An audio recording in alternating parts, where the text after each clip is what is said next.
regionales. Tú mencionabas hace un momento China y la India.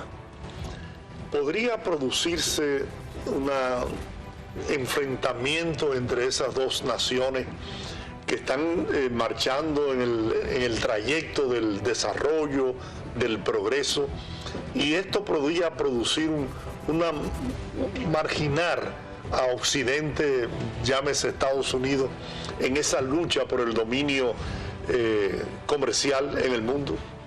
De hecho, existe enfrentamiento entre India y China. Entonces, recordemos que cuando Mao y los comunistas que habían vencido a Chiang Kai-shek y lo hacen irse hacia Taiwán, se toman el Tíbet, es pensando en que la zona del Tíbet es de donde sale gran parte del caudal de agua que es imprescindible para la existencia humana. Entonces, ¿qué pasa?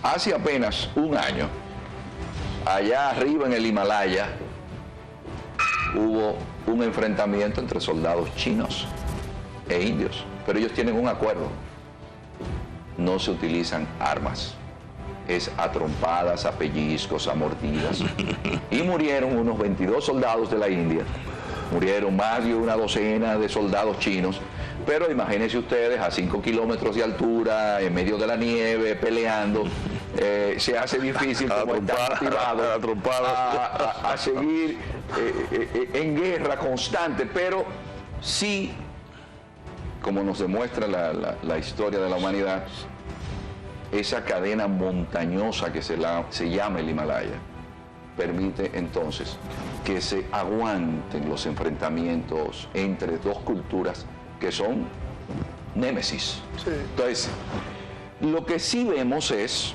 y aquí, don Jorge, ubicamos AUKUS. AUKUS es una especie de acuerdo, para ponerle un símil a los amigos, de OTAN, pero que se iría entonces al Pacífico. ¿Y quién maneja la zona de la entrada al Índico? Porque China no tiene salida a mares abiertos. Por eso el problema de Taiwán, porque Taiwán tiene un estrecho ahí con unas islas que están arriba, que son las islas de Diaoyu o Senkaku, las otras que son las islas Penghu de los pescadores, pero China no tiene salida a mares abiertos. Entonces, ¿quién cierra para que China llegue a la zona del estrecho de Malaca por el Índico? India. Entonces, India, a pesar de que el primer ministro de India, Narendra Modi, tenía problemas en Washington, eso se arregló. ¿Por qué? Porque la India le cierra el acceso entonces a China, porque tienen sus inconvenientes. A pesar de que están en los BRICS. Eso es importante. Y hay un asunto también que debemos resaltar. Modi y Xi han tratado, cada uno con sus intereses, pero de sacar ventaja de la debilidad de Occidente. Es decir, ¿quiénes fueron sus metrópolis? Occidente. Tanto la China como la India están en un proceso de crecimiento, de desarrollo tecnológico y científico. A ninguno de los dos le interesa una guerra, de momento, ni un enfrentamiento que vaya más allá. Y por eso entonces yo creo que es poco probable que se pueda producir una situación de enfrentamiento como la que se puede producir.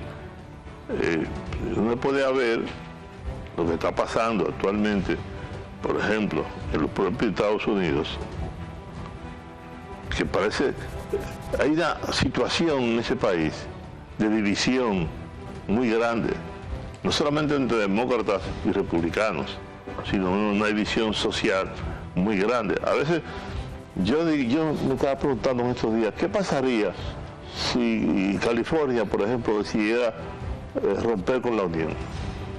Nosotros nos declaramos un Estado, un país libre, independiente. Creo que ellos todavía son la sexta economía, octava economía del mundo. ¿Qué pasaría entonces?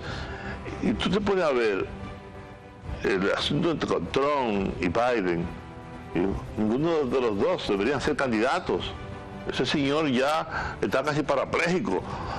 Insiste en querer ser presidente de un país, como tú decías hace un rato, de 140 millones de personas, ¿no? De 340 millones de personas. Y por eso yo creo que China y la India en estos momentos no son los países como para tomarlos en cuenta o provocar una situación de guerra entre ellos. Algo que ellos han hecho, y recientemente uno tiene que verlo en el ámbito internacional, han tomado distancia tanto con Estados Unidos como con la Unión Europea con relación a Rusia. Por ejemplo, el ministro de Relaciones Exteriores de India le decía a la Unión Europea, miren, cuando nosotros necesitamos que se nos apoyara, nunca la Unión Europea estuvo aquí. Quien apoyó en su momento, cuando a Jawaharlal Nehru, a Joseph Broz Tito, a Gamal Abdel Nasser, Chu Enlai, fueron a Bandung e hicieron los no alineados, quien apoyó a India fue Rusia. Entonces ellos están haciendo referencia, evocando un pasado donde Estados Unidos, por ejemplo, se fue con Pakistán y dejó de lado a la India. Entonces, ¿qué sucede? Que con todo este entramado que uno ve a nivel, y esto es importante, como decía Johann Wolfgang Goethe, Goethe decía, aquel que no tiene, aunque sea una perspectiva de 1000 años de historia, está equivocado. ¿Y qué sucede? Que nunca en la historia de la humanidad dos jefes de Estado, desde Ramsés II y Hattusil III de los hititas, se habían reunido más de 40 veces. Y esa es la cantidad de veces que Putin y Xi Jinping se han reunido. Entonces, tanto India y China y Rusia nos están diciendo que hay un nuevo marco. Un nuevo orden. Un nuevo orden. Iván, tenemos que hacer otra pausa, ya vamos a la última pausa y regresamos para el final del programa.